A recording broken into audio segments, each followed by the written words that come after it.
અંકલેશ્વરની Karjan colony ખાતે ₹6 કરોડના ખર્ચે નિર્માણ પામનાર કન્સ્ટ્રક્શન ઓફ ઇન્સ્પેક્શન બંગલો તથા URPBCI ડિવિઝન તેમજ સબ ડિવિઝન ઓફિસ બિલ્ડિંગના કામોનું ખાતમુહૂર્ત સમારોહ યોજાયો હતો। આ પ્રસંગે ઉપસ્થિત મહાનુભાવોના હસ્તે વિવિધ વિકાસ કાર્યોનું ખાતમુહૂર્ત કરવામાં આવ્યું હતું, જેમાં કરજણ કોલોની ખાતે ઇન્સ્પેક્શન બંગલાના નિર્માણ કાર્ય માટે અંદાજિત 413.79 લાખ તથા અંકલેશ્વર સ્થિત URBCI ડિવિઝન માટે ડિવિઝન અને સબ ડિવિઝન ઓફિસ બિલ્ડિંગના નિર્માણ કાર્ય માટે અંદાજિત 248.94 લાખ મળીને કુલ 662.73 લાખના વિવિધ વિકાસ કાર્યોનું ખાતમુહૂર્ત કરવામાં આવ્યું। આ પ્રસંગે રાજ્યમંત્રી ઈશ્વરસિંહ પટેલે સિંચાઈ અને કેનાલ સુધારણા કામગીરી પર ભાર મૂકતા જણાવ્યું હતું કે જિલ્લામાં 1967માં નિર્માણ થયેલ કેનાલ સિસ્ટમથી શરૂઆતમાં કપાસ અને તુવેર જેવા પાકો લેવાતા હતા। સાથે આપણા વિસ્તારમાં શુગર ફેક્ટરીઓ આવવા સાથે સિંચાઈનો વ્યાપ વધવાથી શેરડી અને ડાંગરના જેવા પાકોના વાવેતરમાં વધારો થયો છે અને આ કેનાલમાં ઝાડી ઝાખરા વગેરે પણ ઊભી થઈ ગયા છે, જેનાથી કેનાલ ફાટે તો ખેડૂતોને નુકસાન વેઠવાનો વારો આવે। આ સ્થિતિને પહોંચી વળવા માટે કેનાલનું નવીનીકરણ કરવાની જરૂરિયાત ઊભી થઈ છે। કેનાલની ક્ષમતા વધારવા અને છેવાડાના વિસ્તારો સુધી પાણી પહોંચાડવા માટે 143 કરોડના ખર્ચે આશરે 51 કિલોમીટર લંબાઈ ધરાવતી કરજણ કેનાલનું આગામી નવીનીકરણ હાથ ધરવામાં આવનાર છે। સાથે પાણીની સ્થિતિ સામે સુવિધા વધારવા માટે નવેમ્બર, ડિસેમ્બર અને જાન્યુઆરી દરમિયાન 90 દિવસ સુધી કેનાલ બંધ રાખીને આ કામગીરી પૂર્ણ કરાશે।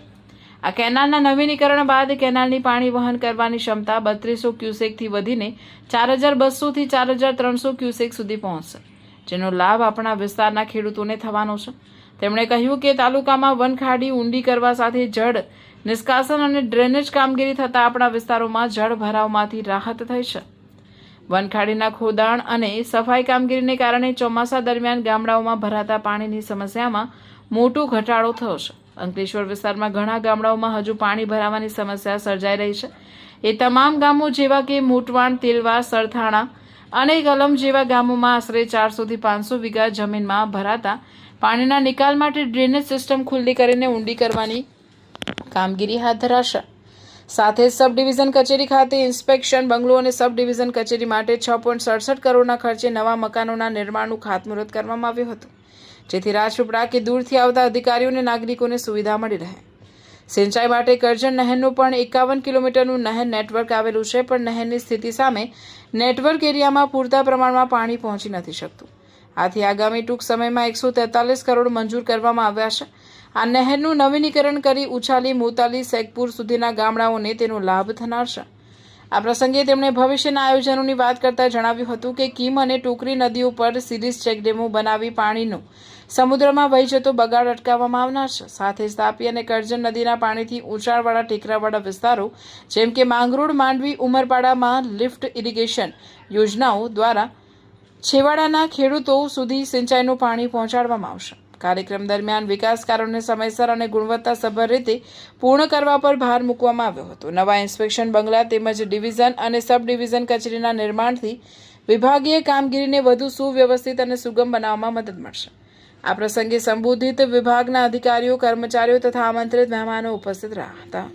અંકલેશ્વર કરજણ કોલોની ખાતે ઇન્સ્પેક્શન બંગલો અને ડિવિઝન સબ ડિવિઝન ઓફિસના ખાતમુહૂર્ત કરવામાં આવ્યું છે। એમાં 6 કરોડ અને 62 લાખના ખર્ચે અહીંયા આજે ખાતમુહૂર્ત કરવામાં આવ્યું છે કે જે 1965ની સાલમાં જે ઓફિસ બિલ્ડિંગ અને ઇન્સ્પેક્શન બંગલો જે બન્યો હતો એના જે 60 વર્ષ ઉપરાંત થયા છે અને જર્જરિત હોવાને કારણે એ નવું મકાન અહીંયા બને, જેથી કરીને કરજણ ડેમ અહીંયાથી લગભગ 100 કિલોમીટર આસપાસ જે દૂર છે ત્યાંથી અધિકારીઓ અહીંયા આવું જવું હોય તો રહેવા માટે પણ એ કામ લાગી શકે।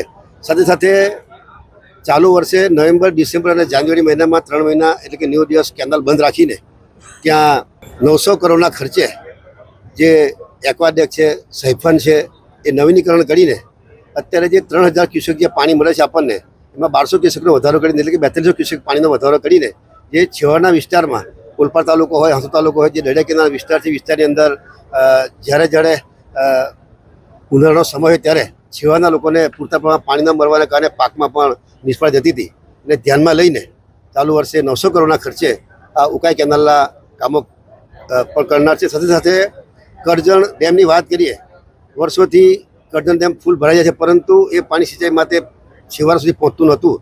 જે કેનાલ જે હતી કેનાલને નવીનીકરણ કરવા માટે જે 51 કિલોમીટર લંબાઈની જે કેનાલ છે એમાં 143 કિલોમીટરના ખર્ચે એ કેનાલ ઉપર નવીનીકરણ એટલે કે લાઇનિંગ કરીને એ આપણા શેંગપુર ઉછાલી મોતાલી સુધી એ કેનાલ જે આવે છે એ છેવાડા સુધી પાણી પહોંચે માટે આ કેનાલનું નવીનીકરણ કરીને છેક છેવાડા સુધી લોકોને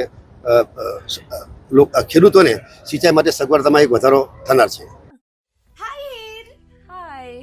અરે કેમ શું થયું? તારા મોઢા પર કેમ 12 વાગ્યા છે? અરે જવા દે ને, કેટલી મહેનત કરીને મમ્મી માટે ડિનર સેટ લાવી અને મમ્મી કહે કે નકરું પ્લાસ્ટિક લઈને આવી છે, હવે એક્સચેન્જ કરાવીને સ્ટીલનું ડિનર સેટ લાવવા કહે છે. હા તો એમાં શું થયું? સ્ટીલનું લઈ આવો. અરે જવા દે ને, ક્યાંથી સ્ટીલનું લાવું? આજકાલ સ્ટીલના વાસણો ક્યાં સારા મળે છે? કાં તો એ કટાઈ જાય, ફાટી જાય કે છેલ્લે કઈ નહીં તો વળી જાય. હવે સ્ટીલના વાસણો નહીં ફાટે, વળે કે નહીં કટાય.